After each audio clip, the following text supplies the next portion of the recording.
sabendo que em testes fracionários eu tenho que avaliar o escoamento da seção bruta e a ruptura da seção líquida, a gente sabe que a área líquida da minha peça ela tem que ser minorada por um coeficiente, que é o chamado coeficiente de redução. Por que a gente faz essa redução? Tá? Essa imagem ela ilustra bem o motivo. Porque a gente tem que avaliar o seguinte, quando eu tenho apenas parte da peça fazendo a ligação, nessa região, vai haver uma concentração de tensões, o que não vai acontecer na outra parte da peça. Então, eu tenho que desconsiderar essa região da peça que não está efetivamente resistindo ao esforço. Então, essa vai ser a nossa análise de qual é essa redução, qual o valor dessa redução, né? Então, a gente vai procurar saber quem é o meu coeficiente de redução. Então, notem que geralmente o coeficiente de redução ele vai acontecer quando eu tenho apenas uma parte da peça ligada e a outra livre. Como é que a gente vai calcular isso? Em essência, a gente calcula essa área líquida a partir do seguinte. A área líquida, já conhecida. O que seria a área líquida? Seria a área da seção da peça menos a área dos parafusos. E aí a gente multiplica esse valor pelo coeficiente de redução. A partir disso, aí sim a gente vai ter o valor da área líquida efetiva. É com essa área líquida efetiva que a gente vai lá na nossa equação RD, né, da ruptura da seção líquida. RD vai ser igual a área efetiva vezes a ruptura, tensão de ruptura, dividido pelo gama A2. A gente também representa essa equação, né? Da outra maneira, dizendo que é CT vezes área líquida vezes FU dividido por gama A2. Então, é basicamente esta equação que a gente trabalha para determinar a tensão limite, né? Ou seja, a resistência do perfil à ruptura. Hoje, vamos só discutir um pouquinho como achar o valor desse CT. Bem, basicamente, eu tenho 4 situações onde eu vou ter que descobrir o meu CT. Situações A, B, C e D. O que acontece? Tá? A primeira delas, extremamente simples, é onde todos os elementos da seção estão conectados por solda ou parafuso. Então, é você imaginar que a sua peça, ela como um todo, ela está realmente reagindo aos esforços solicitantes. Então, não há concentração de tensões em apenas uma parte da peça. Nesses casos, aí sim o nosso CT vai ser igual a 1. Só corrigir aqui. O CT vai ser igual a 1. Ok, mas aí você vai ter que começar a imaginar que nem sempre isso acontece. Então, eu vou ter partes da minha peça que não vão estar resistindo aos esforços. Aí a gente vem para o segundo caso. É onde a concentração de tensões se dá a partir de uma solda transversal. Como assim? Você está imaginando o seguinte. Ó. Aqui vocês veem uma cantoneira. Tá? Aqui uma cantoneira ligada a uma chapa. Pode ser um outro perfil, pode ser uma chapa, enfim. E a ligação dela está sendo feita por meio de uma solda transversal. Onde é que está o esforço? Tá? O esforço está vindo aqui. Ó. Então, a minha força que ela tem que resistir é essa. Para essa condição, a gente avalia o seguinte. No caso dessa cantoneira, não é toda a peça que está resistindo. Então, essa peça aqui está tendo concentração de tensões nessa aba. E nessa aba, ela está tendo concentração reduzida. Como é que a gente acha, então, o valor do CT? CT vai ser igual à área efetivamente ligada, dividido pela área bruta do perfil. Quem é a área bruta do perfil? É a área de toda a seção transversal do meu perfil. Quem é a área efetivamente ligada? É a área onde essa solda está conectada. Tá? Então, aqui, ó, nesse nosso exemplo, essa será a minha área AC.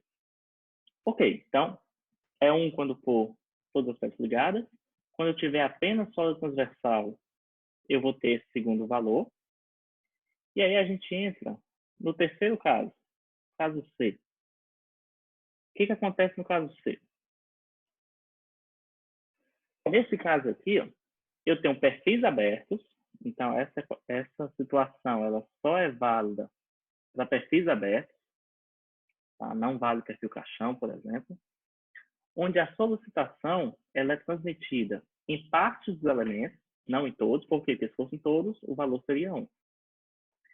Em partes dos elementos, seja por parafusos, por soldas longitudinais ou combinação de soldas longitudinais e soldas transversais. Nessa situação, o nosso CT ele vai ser dado por isso aqui. Ó. 1 menos a excentricidade, eu vou já explicar a vocês o que é ela, dividido pelo comprimento da ligação. Pessoal, o que é essa excentricidade? Né? É basicamente isso aqui. Ó. A imagem está um pouco ruim, tá? Mas a excentricidade que a gente fala é o seguinte. Imagina essa camponeira. Ela está ligada por soldas desse lado e desse. Soldas longitudinais. O que a gente percebe? Apenas essa região aqui do perfil está sendo... Aliás, nessa região do perfil está tendo concentração de tensões. Como é que a gente acha o valor de EC? O EC vai ser basicamente a distância entre esse plano cisalhante, ou seja, o plano que está havendo cisalhamento, transferência de esforço entre uma peça e outra, até o centro de gravidade da minha peça. Então, esse valor de EC, esse aqui vai ser o valor de EC. A gente tem algumas particularidades. Por exemplo, quando eu falo em perfis I, tá? Vai variar bastante. Por exemplo, um perfil I que está sendo ligado a partir da alma. A alma está ligada aqui a duas chapas, seja por solda, seja por parafuso. Não interessa. Ela está ligada apenas por aqui. O que a gente faz a consideração? A gente considera como se o perfil I fossem 2 perfis U. Então, a gente faz essa primeira consideração. E quem vai ser o EC? A distância da região cisalhante, ó, aqui no meio, até o centro de gravidade do perfil U. Então, aqui essa seria a minha distância EC. Ah, mas aí eu tenho um perfil I, que ele está ligado agora pelas mesas. Beleza. Quando é pelas mesas, a gente considera como se a figura fosse 2 perfis T. Tá aqui, ó, um T. Deixa eu desenhar aqui, tá bom? Tá, então, a gente vai considerar como se fosse isso aqui. Apenas essa figura. Onde é que está a região cisalhante? Está aqui em cima. Onde é que está o centro de gravidade da figura T? Está aqui. Então, essa vai ser a distância EC. Então, sabendo o EC, basta eu achar agora quem é o comprimento da minha ligação. O que é esse comprimento? Se eu tiver uma ligação parafusada, é a distância do primeiro até o último parafuso na direção da força. Se for solda, é o comprimento do cordão de solda. Tá? A gente pode aproveitar essa imagem aqui. Ó, esse aqui seria o comprimento da minha ligação. Tá? Eu tenho uma ligação soldada com tal comprimento L. Esse seria o comprimento da ligação. O que é que a gente tem que tomar cuidado? Esse valor do EC, ele sempre tem que ser maior do que 0,6 e não pode ser superior a 0,9. Professor, aconteceu de eu calcular e deu 0,92. Você vai considerar o CT igual a 0,9. Agora, professor, aconteceu de eu calcular o CT, achar o EC, achar o L, e ele dá 0,5. Atenção, essa ligação não pode ser executada. Tá? O que a norma entende? A norma entende que ela é uma péssima ligação muito pouco útil, proveitosa. Então, a gente não pode utilizar essa ligação. Conclusão, você vai ter que alterar alguma coisa. O que a gente altera comumente? O comprimento da ligação. Tá? Então, deu um valor abaixo de 0,6, você aumenta a distância entre os parafusos, você aumenta o tamanho do cordão de solda, você busca maneiras de aumentar esse valor, porque aí sim você vai conseguir trabalhar. Tá? Ok, esse é o nosso terceiro caso. O quarto e último caso, tá? É quando eu tenho chapas planas. Eu não estou mais falando de perfis abertos, estou falando exclusivamente de chapas. Então, se você tem uma chapa plana como essa ligada a outra, e a transferência, né, de esforço está sendo feita por soldas longitudinais, aqui, ó, uma solda longitudinal, qual vai ser o valor de CT que eu vou usar? Vai ser um desses três. Ou vai de 0,75 até CT igual a 1. Como é que eu defino isso? Depende do comprimento do cordão de solda e da distância entre elas. Tá? Então, deixa eu desenhar aqui. Isso aqui é o que a gente está chamando de B. Tá? E esse daqui é o nosso LW. Ah, eu tenho uma chapa de 100 milímetros. Então, minha chapa é 100 milímetros. Se eu fizer um cordão de solda de 200 milímetros, ou seja, 20 centímetros de cordão de solda, eu vou adotar o CT igual a 1.